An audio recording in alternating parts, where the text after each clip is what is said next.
Hi மக்களே, welcome to Amsa express. மக்களே எல்லோரும் எப்படி இருக்கீங்க? நல்லா இருக்கீங்கன்னு நம்புகிறேன். மக்களே இன்றைக்கி டே எப்படி போகுதுன்னு பார்க்கலாம் நாங்கள். மக்களே இன்றைக்கி நான் இப்போ இன்றைக்கி மார்னிங் லஞ்சுக்கு நான் என்ன செய்ய போகிறேன்னா, இப்போ நான் தண்டுக்கீரை வாங்கிட்டு வந்திருக்கேன் மக்களே. தண்டுக்கீரை நான் கட் பண்ணிவிட்டு இப்போ அவிக்க போகிறேன். அவிச்சிட்டு நான் பொரியல் பண்ண போகிறேன் மக்களே. இந்த தண்டுக்கறி நீங்களாம் என்ன பண்ணுவீங்கன்னா, நல்லா நைஸாக கட் பண்ணி நீங்கள் தண்ணியில் வேகாமல் நீங்கள் பொரியல் பண்ணுவீங்க. நான் பண்ணுறது டிஃப்ரெண்ட்டாக பண்ணுறேன். தண்ணியில் போட்டு கீரையை நல்லா ஒரு அரை வேக்காடு விட்டு அவிச்சிட்டு பொரியல் பண்ணணும் மக்களே. நான் இப்போ அவிக்கிறதுக்கு நான் வச்சுருக்கேன். இதை மட்டும் பாருங்கள். அப்புறமா நான் என்ன பண்ணுறேன்றது நான் அப்புறம் உங்களுக்கு காமிக்கிறேன் மக்களே. இப்போ நான் கீரை நல்லா நான் பாயில் பண்ணிட்டேன். அரை வேக்காடில் எடுத்து பாயில் பண்ணியாச்சு. இப்போ கீரை இப்படி வச்சுட்டு மக்களே, இப்போ அதுக்கு என்ன நான் சேர்க்க போகிறேன்னு பாருங்கள். இப்போ நான் தனி மிளகாத்தூள் போட போகிறேன்.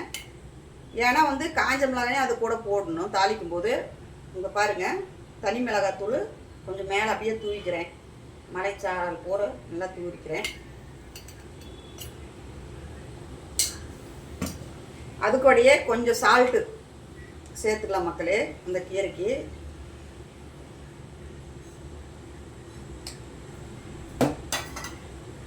மக்களே இப்படி போட்டுட்டு இந்த கீரையை அப்படியே இப்படி பெரட்டி எடுத்துக்கணும். இப்படியே சும்மாவே உப்பும் தனி மிளகாத்தூள் ரெண்டுமே நல்லா பெரண்டு வர மாதிரி நல்லா அப்படி கலக்கிக்கணும்.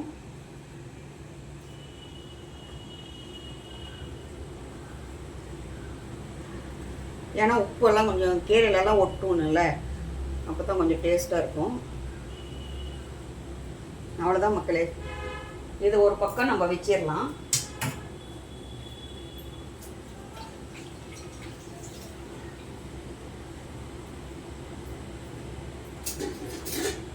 வச்சுட்டு நம்ம எண்ணெய் சேர்த்துக்கலாம் மக்களே. கீரை பொரிக்கிறதுக்கு, கீரை பொரியலுக்கு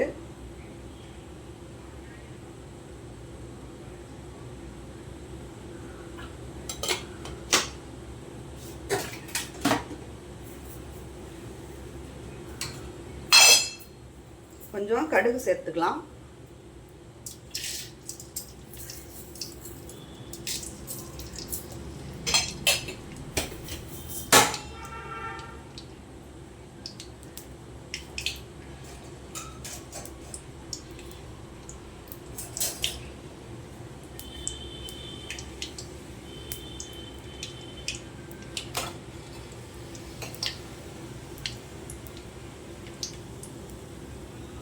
கடுகு நல்லா பொரியணும் மக்களே. மக்களே நீங்கள் இந்த மாதிரி கீரையை நல்லா பாதி வேக்காடு தண்ணியில் போட்டு அவிச்சிட்டு அதுக்கப்புறமா தண்ணி நல்லா வடிச்சிட்டு நல்லா கீரையை என்ன பண்ணால் கையில் நல்லா புழிஞ்சிக்கணும். கீரையை அந்த அவிச்ச கீரையை நல்லா ஆறின பிறகு கையில் புழிஞ்சிக்கிட்டு ஒரு தட்டில் மாற்றிக்கிட்டு நல்லா பழப்பெல்லாம் அது உதிர்னீங்களாவே அந்த கீரையை தனித்தனியாக உதிரும். அதுக்கப்புறமா தான் உப்பு சால்ட்டும் மிளகாத்தூள் போட்டு நல்லா பரட்டி எடுத்துட்டு அதுக்கப்புறமா நம்ம எண்ணெய் ஊற்றி கடுகு போட்டுட்டு இப்போ நம்ம காஞ்ச மிளகாய் வரமிளகா போட்டுக்கலாம் மக்களே. வரமிளகா போட்டாச்சு. அதுக்கப்புறமா சின்ன வெங்காயம் போட்டிருக்கேன் பாருங்க. ஒரு ஒரு ஒரு 100 கிராம் மாதிரி வரும் போட்டிருக்கேன். இப்போ அதையும் போட்டுக்கலாம் மக்களே. ஏன்னா கொஞ்சம் சாம்பார் வெங்காயம்னா அந்த கீரை பொரியலுக்கு நல்லா இருக்கும். ஏன்னா பெரு வெங்காயம் மட்டும் இனிச்சிட்டு இருக்கும். இது போட்டு நம்ம செஞ்சோம்னா கீரை பொரியல் ரொம்ப டேஸ்ட்டாக இருக்கும். நல்லா வெங்காயம் பொன்னிறமாக வதங்கணும் மக்களே.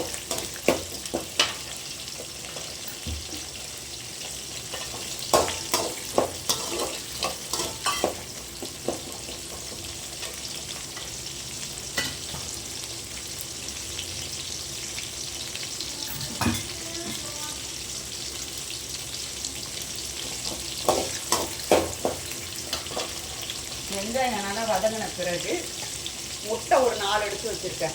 நமக்கு எத்தனை முட்டை வேணாலும் போட்டுக்கலாம். 2 முட்டை கூட போட்டுக்கலாம், ஒரு முட்டையும் போட்டுக்கலாம்.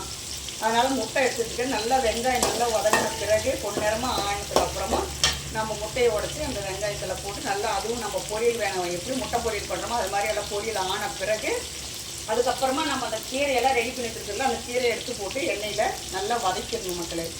வதக்கிட்டு அப்புறமா எடுத்துட வேண்டியது தான். நீங்கள் அந்த மாதிரி மட்டும் செஞ்சு ஒரு நாளைக்கு நீங்கள் சாப்பிட்டு பாருங்கள். கீரையை மட்டும் ரொம்ப நைஸாலாம் கட் பண்ணக்கூடாது. அப்படியே கீரை முழுசாக 2 போட்டு தான் நம்ம கட் பண்ணணும். அந்த மாதிரி மட்டும் நீங்கள் செஞ்சு சாப்பிட்டு பாருங்கள்.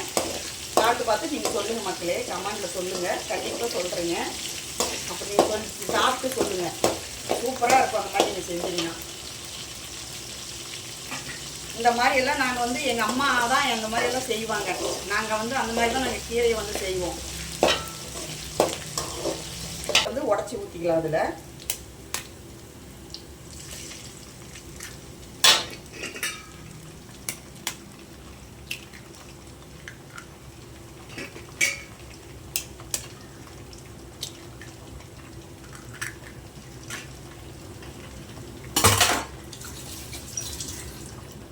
நான் வந்து 3 முட்டையை உடச்சி ஊற்றிருக்கேன் மக்களே. அவ்வளோதான். இது நல்லா பொரியல் மாதிரி ஆயிடுச்சுன்னா அதுக்கப்புறமா நம்ம அது கூட கீரையை சேர்த்துக்கலாம்.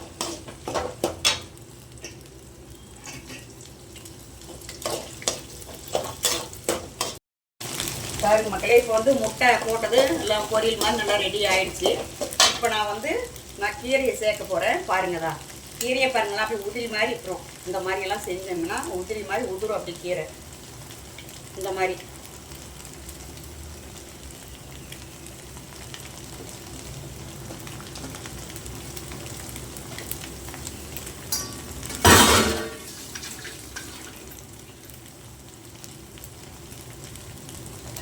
மக்களே. இந்த மாதிரி நல்லா பெரட்டி விட்டுட்டு சும்மா ஒரு 5 நிமிஷம் விட்டுட்டு நம்ம ஆஃப் பண்ணிடலாம். கீரையும் ஏன்னா நம்ம பாயில் பண்ணதுலேயே வெந்துருச்சு.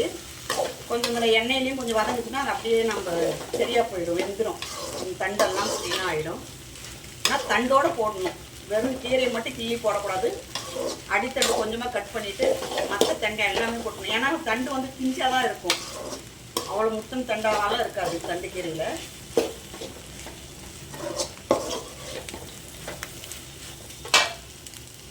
சால்ட்டு சேர்த்துக்கலாம் மக்களே. ஏன்னா கொஞ்சம் சால்ட்டு பத்தலை. நம்ம கொஞ்சமாக சால்ட்டு சேர்த்துக்கலாம்.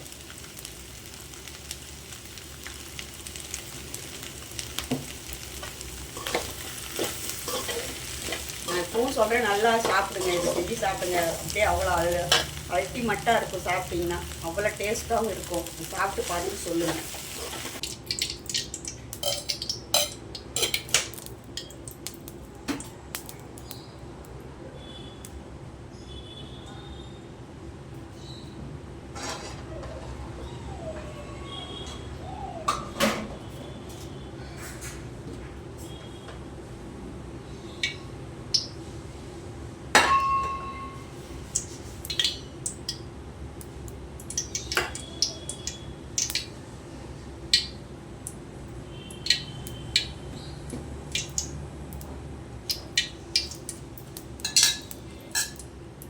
ரசத்துக்கு காஞ்ச மிளகாய் போட்டுக்கலாம் மக்களே.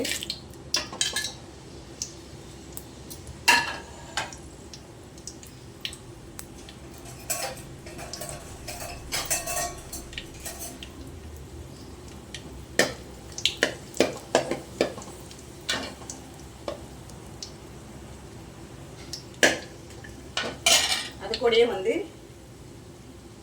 சீரகம், மிளகு, பூண்டு இது மட்டும் நசுக்கி வச்சுருக்கேன். இப்போ அதையும் நம்ம ரசத்துக்கு சேர்த்துக்கலாம்.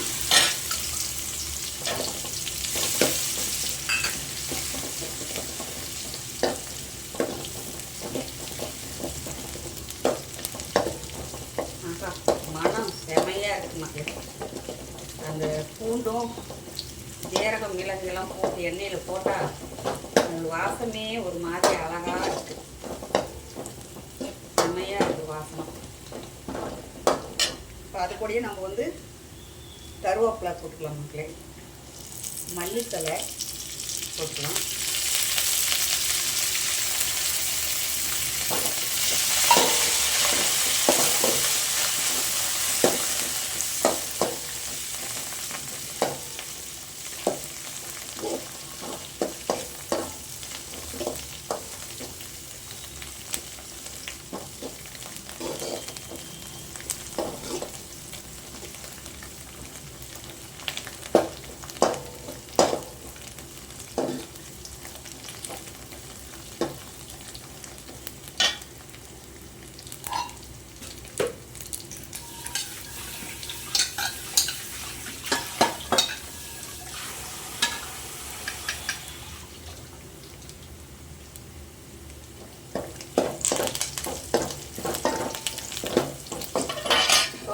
புளியும் தக்காளியும் ரசத்துக்கு போட்டு கரைச்சி வச்சாச்சு. எல்லாமே வந்து ரெடி ஆயிடுச்சு. இதுவும் சேர்த்துக்கலாம்.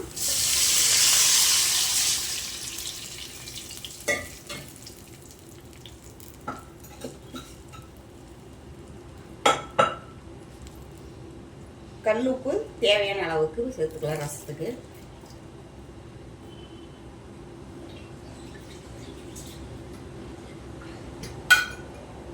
மஞ்சத்தூள் சேர்த்துக்கலாம்.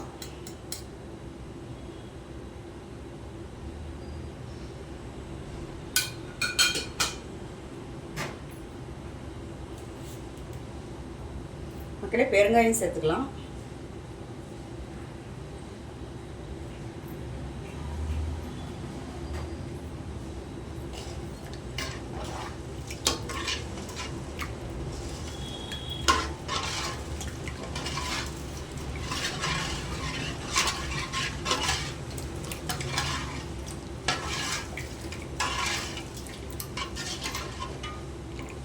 உப்பு இருக்கான்னு பார்த்துக்கலாங்க.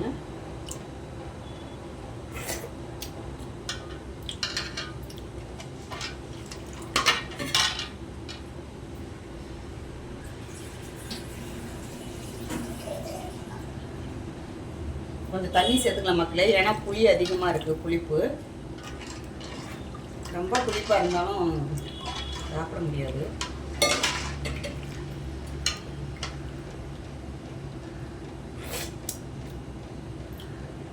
இப்போ கரெக்டாக இருக்கு மக்களே.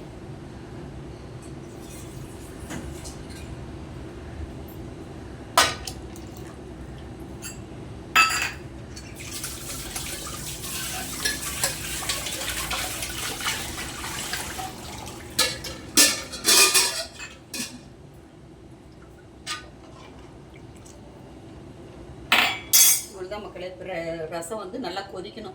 ஒரு 5 நிமிஷம் நல்லா கொதிச்சாதான் ஆகும். ஏன்னா தக்காளி போட்டதுனால கொதிக்கணும். அப்போ தான் கொதிச்சாதான் நல்லாயிருக்கும் ரசம்.